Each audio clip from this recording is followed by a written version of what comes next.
Hey, what's going on, everyone? This is Mike Coling at MikeColing.com. This is Merry Christmas Part 2. Why am I so damn happy? Number one, it's because I've just decided that I'm going to enjoy this Christmas season no matter what, okay?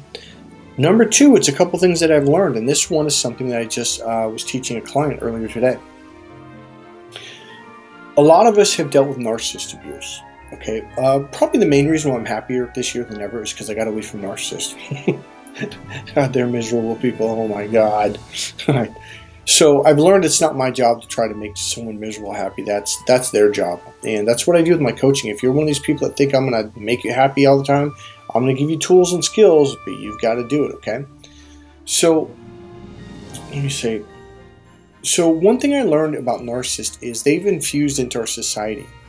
And they've taught us some beliefs that are absolutely wrong. One of it is forgive and forget. Oh, no. Oh, even when I was a child, I kept getting hurt by the same people. And then you hear people, oh, you got to forgive. And it was usually them. You got to forgive and forget. Yeah, because they want to keep punishing you because they think it's funny. Forgive literally means you let go of that anger and that hurt. But forget, oh, hell no. When they come back, you give them a stern look like F you, like I'm not taking your shit anymore. You cut them off, you block them, you walk from them. I got to tell you, that's the most empowering thing, and that's what I was teaching to a client who went through a breakup recently. And he goes, well, yeah, but what about the Jesus thing? Turn the other cheek. No, okay. See, here's another teaching that was completely taught wrong. It was, what's the word? It wasn't just misinterpreted. It was purposely taught wrong in the church. Jesus says, turn the other cheek. What does he mean? He means turn and walk. He doesn't mean turn and let them continue to abuse you. No. So it was Adam. So Adam goes, well, what about Jesus? And I said, turn the other cheek thing. I was like, okay, let me ask you a question. If somebody was punching you in the face and Jesus was there, do you really think Jesus is like, oh, Adam, just turn your cheek and let him hit the other side? He's like, no, he'd probably want me to get away. I was like, yeah, he'd probably want you to walk out of the room and get away. He's like, man, that makes a lot of sense. I go, it does make a lot of sense. Jesus is not a sick, what's the word for it when people like people to be hurt? Sadist, is that what it is? Jesus doesn't want to see you get punished or hurt. Okay, let me make this clear, and it's kind of sad that I have to actually make this clear, because you're going to have a lot of Christians who go, oh yes, Jesus wants you to turn the other cheek and get punched. That is absolutely not true. Let me make it a little bit clear. This is actually how I said it to Adam. I said, let's say you were getting punched in the face repeatedly, so pummeled. He goes, yeah. I go, do you really think Jesus wants you to turn the other cheek and just stand there and let them pummel you and beat you severely? He's like, no, you know what? I don't see Jesus like that. I was like, yeah, he would want you to turn and walk away and get away. The reason why I understand this is because when it comes to narcissist abuse, all you have to do is walk away. And when I did this, that phrase came up, turn the other cheek, and it was like, and leave. Like, you literally just leave. You don't fight them back. See, that's it. You don't fight back with a narcissist. You just grab your stuff and you leave quietly and you block them and you never talk to them again. And that's it. The power you get from that is absolutely insane. And that is the purpose for turn the other cheek and walk. Your self-esteem, your self-respect skyrockets, and it destroys the narcissist. It is the worst thing that you can put them through, is to walk away peacefully. And remember, don't be a Scrooge. Merry Christmas, everybody. That's why there's a lot of okay, here's another one. Another one is, in the Bible, it talks about, I think it says, judge them by their fruits or see them by their fruits. So if somebody is frustrating you, if somebody is making you angry, if somebody is constantly arguing, you're like, oh my God. If you, Adam called today, he's like, I was talking to this other person, and all of a sudden I had all this doubt, because I did a session with Adam. I did some energy healing. For the last 2 days, he's been feeling great. Clarity, clear head. And he goes, man, all of a sudden I'm like doubting myself again. I go, right there. That's what you're supposed to learn.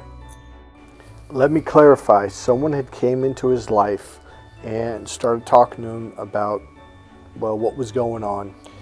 And he called me up and said, man, all of a sudden I've got all this doubt. I'm like, and he told me how he had talked to this person And like, that's the point. That's what you're supposed to listen to, is you walked away feeling, he said confused, and he goes, I've got doubt. And I go, right there, when you walk away from someone, you should walk away with clarity and understanding, even if it was a disagreement. If you walk away confused and lost and you have doubt, that's a narcissist tactic. By the way, in this case, it was a flying monkey. For those of us who have dealt with abusive narcissists, the number one lesson we have to learn is trust our intuition. Trust that feeling inside, like, something's not right. Walk.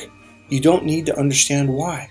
If you suddenly, your self-esteem feels low, you feel insecure, whereas before, hey, how's it going? And you walked away just feeling like this, but you don't know why.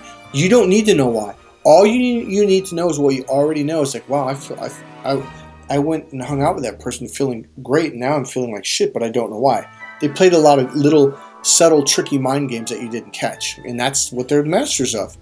All you need to know is whenever I'm around that person, my self-esteem is low, I feel bad, I feel ashamed, I feel guilty, I get angry, I get hurt, frustrated, exhausted.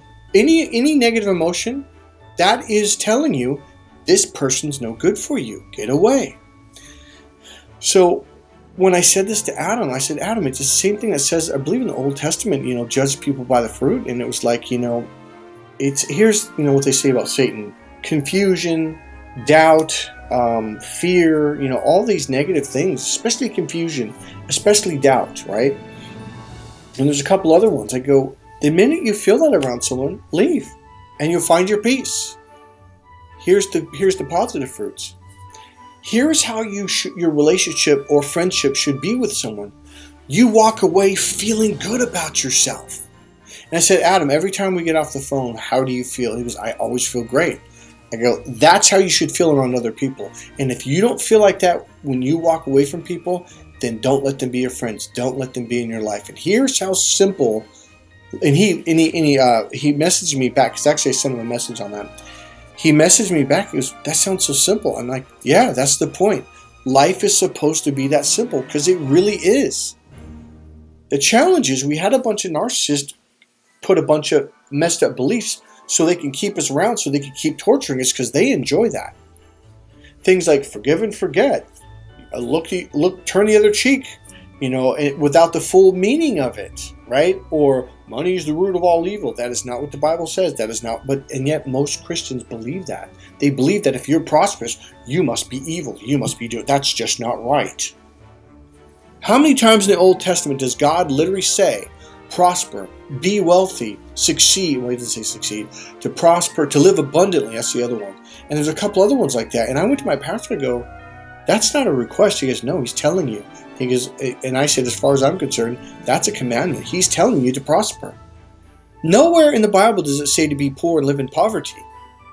So there's a lot of beliefs that were twisted, like that one belief, money's the root of all evil. It doesn't say that. It says the love of money, as if you make it a god.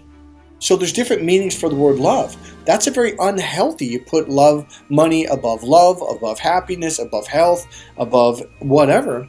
And all of a sudden, life becomes horrible. Narcissists do all this stuff to make you poor, to make your life suck. That's another thing narcissists want to do. They don't support you in your goals and your dreams, because they want to see you miserable. If you start making a lot of money, if you start succeeding, they're not going to like that. Here's my overall message. Get away from anybody who is not supporting you, who is not there for you, who isn't a joy to be around. I'm serious. Now here's the thing. You're like, but there's not people like that. Yes, there is. The problem is you kept going over to these negative people, trying to fix them, trying to change them, or trying to get them to stop abusing you and being negative toward. They're not going to change. It's what they are. It's who they are. Get away and enjoy the fuck out of your Christmas, okay? Oh, yes, I cussed. So what? Loosen up. Enjoy your life. I'm giving you permission right now to get away from any and all narcissists. I'm also giving you permission to enjoy this Christmas season for absolutely no reason at all. And here's the thing. You don't need my permission. You need to give yourself that permission. Hey, God bless you guys. It's as simple as cutting off the negative and welcoming in the positive. And if another negative comes in, get rid of them. God bless you guys. Remember, click the subscribe button, click like, make a comment, make a request. See you in the next video. Bye.